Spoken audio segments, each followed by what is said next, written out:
Temuera Morrison, he's on the outside looking in. The man who played Boba Fett and Jango Fett back during the prequels. He's getting sidelined for a man who basically co-opted his entire character. He's getting sidelined for a movie that should be all about him. Disney should show him respect, as he's a bounty hunter and he grew up surrounded by water. I mean, let's be completely fair, okay? The Boba Fett character got completely and totally eviscerated during the Book of Boba Fett. What was that? Early 2022? Like, prior to The Acolyte, highly regarded as the worst piece of Star Wars content, but then again, that's stiff competition because you also have Obi-Wan that's out there. And if you want to compare and contrast two legacy characters that got thoroughly eviscerated by the Disney Plus sludge pipe, I mean, there's a conversation to be had who ended up getting treated worse. But there's a reason. There's a reason that Boba Fett's getting sidelined. It's so much more to do with who Temuera Morrison is and how seriously he takes the portrayal of his character as opposed to the empty-headed yes-men who's behind the Mandalorian armor. Okay, the Mandalorian armor with the little green guy, and he's gonna have the next movie coming out for Star Wars, and it's gonna make literally hundreds of dollars at the box office. The Boba Fett actor, Temuera Morrison, casts doubt on his character appearing in Mandalorian and Grogu. I mean, Boba Fett was teased during the first season of The Mandalorian. He was integral to the second season's climax. He got his own show. He was supposed to appear in the third season, and then he got cut out, and he was supposed to appear in the fourth season, but now the fourth season is again repurposed into that movie, and he's not going to be a part of it? Like, what's going on out here?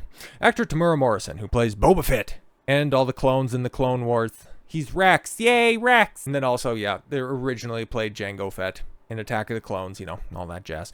Cast doubt on his character appearing in Jon Favreau's upcoming The Mandalorian and Grogu film. As reported by Screen Rant during an appearance at Fan Expo Chicago, Morrison said, I'm still waiting for a phone call, to be quite honest. I think they just put it on a shelf for a little bit. Maybe we come off the shelf a little later.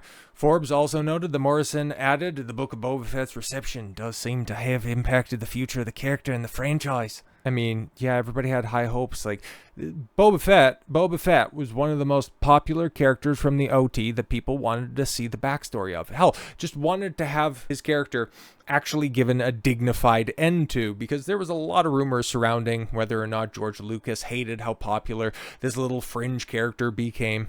And that's why he made him into a bumbling idiot in return and had him die in a Sarlacc pit like that. So there were many extended universe novels and comic books surrounding Boba Fett, but to really have a live action interpretation of the character, well, people were looking for that for a long time, but it ended up being one of those monkey paw wishes with current day Lucasfilm where be careful what you wish for, because he'll end up releasing a seismic charge into a Sarlacc pit and getting beat up by a Wookiee in his diaper. Oh my god, that show was terrible. Morrison has previously expressed his dismay with how his character was handled and the fact that Lucasfilm seemingly abandoned the character for Mandalorian Season 3. In April of last year, during an appearance at Supernova Expo 2023 in Melbourne, Morrison shared that he was indeed supposed to appear in Mandalorian Season 3, but he never got the call from Lucasfilm.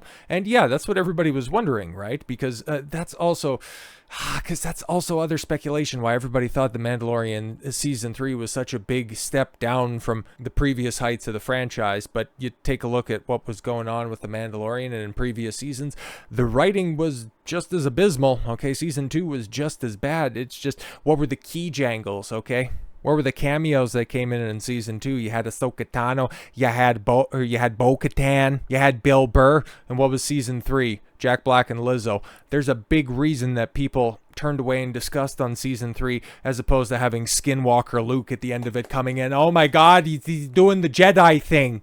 Season 3 of The Mandalorian, well, it didn't have Boba Fett acting all cool. He wasn't shooting off his knee rockets. Oh my god. He wasn't firing his flamethrower at a shield that's 2 feet in front of him.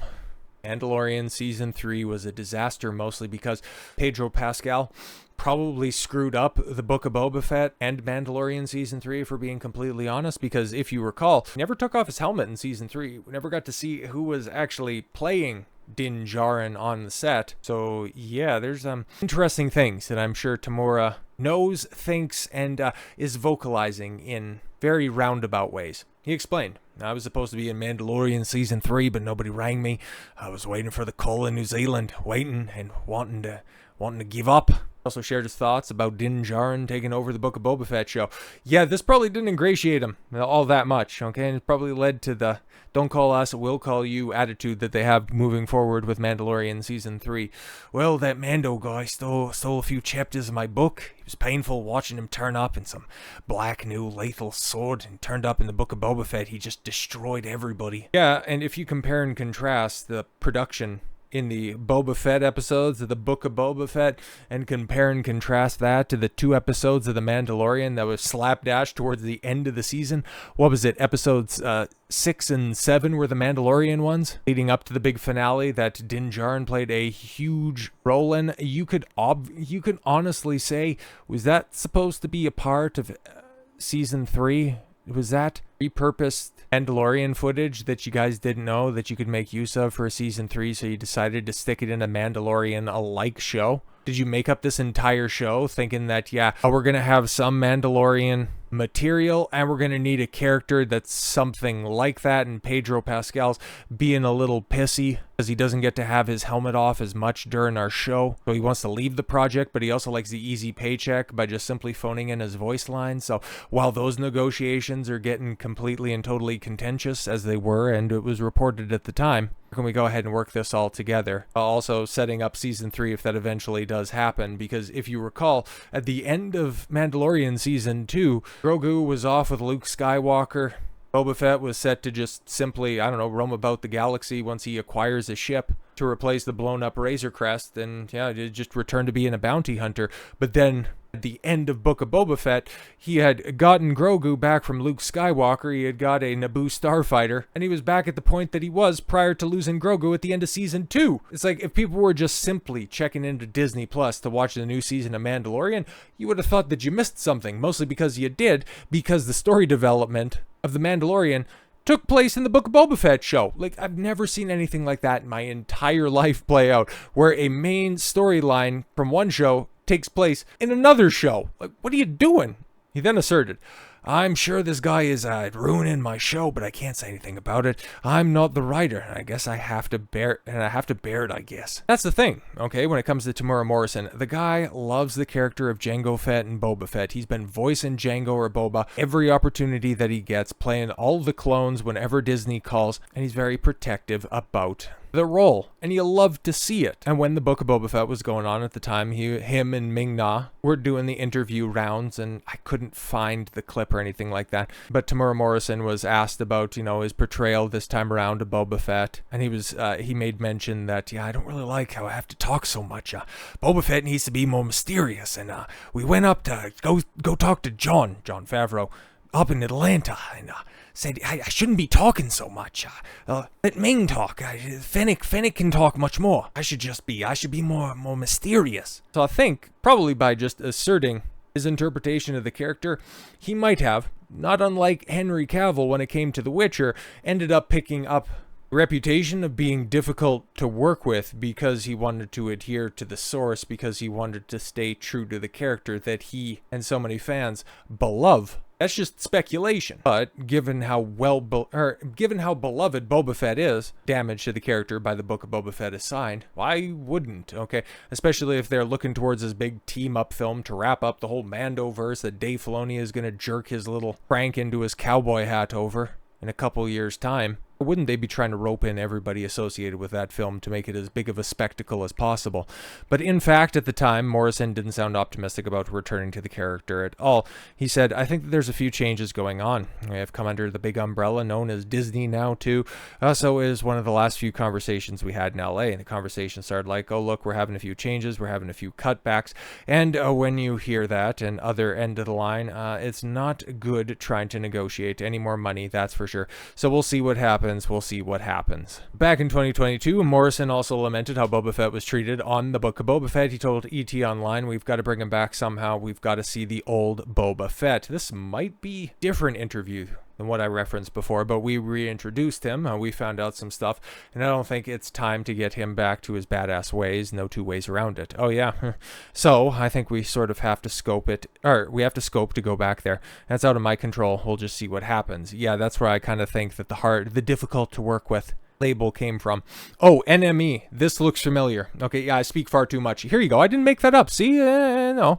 In fact, to the lead up to the Book of Boba Fett released on Disney Plus, Morrison noted how the character talked too much. He was asked by NME host Alex Flood, part of what made Boba Fett so cool and mysterious in the originals was how he rarely spoke. How did you go about keeping that edginess while adding the dialogue in the new series?